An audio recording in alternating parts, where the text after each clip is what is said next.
Mga kaibigan, ito ang sinasabi, ang nakasulat ito sa mga talinhaga ito sa Biblia.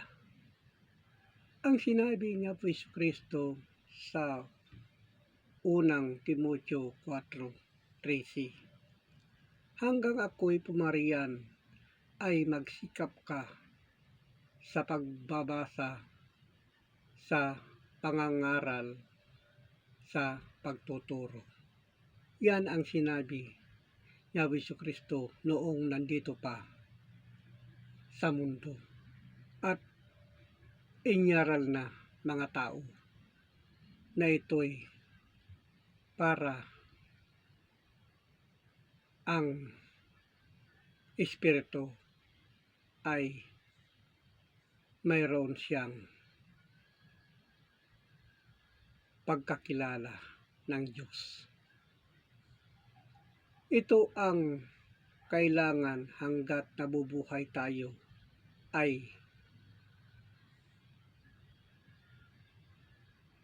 buksan natin mga puso at isipan na papunta ng Diyos.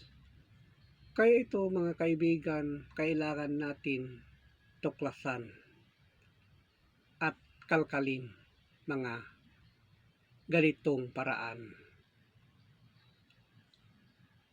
At sinabi sa pangalawang Tesalonica 2:8, at kung magkagayoy,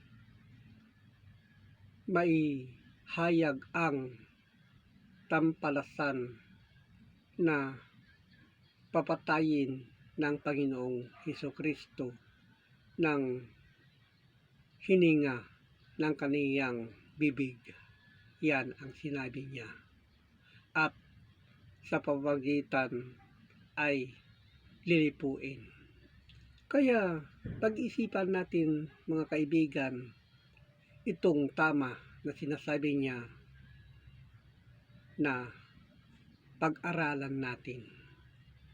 At sa pagbabalik niya ni Kristo na papatayin ng hinga ng kaniyang bibig at sa pamamagitan ng mga pagbalik niya. Kaya sa pagbalik niya, Espiritu sa pagbalik niya na anuhin ng Espiritu natin. Yan ang nakasulat. Kaya itong katawan natin, yan ang may baon dito sa mundo at espiritu natin yan ang may taas, ang sinasabi niya. Kaya ito mga kapatid na mababasa sa Juan 8:15, naghihiyatol kayo sa laman, ako'y hindi umahatol sa kaninumang tao. Yan ang sinabi niya. Kaya sa pagbalik niya ay kukunin niya ng Espiritu na ipaitaas. Yan ang totoo. At yan ang sinabi niya na Kristo na naghihatol kayo ayon sa laman. Sabi niya, ako'y hindi umahatol sa kaninumang tao. Yan ang sabi niya. Kaya ito, mga kapatid, pag-isipan natin, kalkalin natin itong mga nakasulat na tamang na nakasulat sa mga nakasulat at ito ang pag-aralan natin. Kaya pinapaabot ko mga kapatid itong nakasulat para malaman natin ang totoo.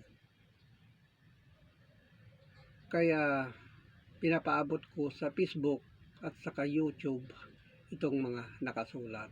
At salamat ng Panginoong Diyos. Amen.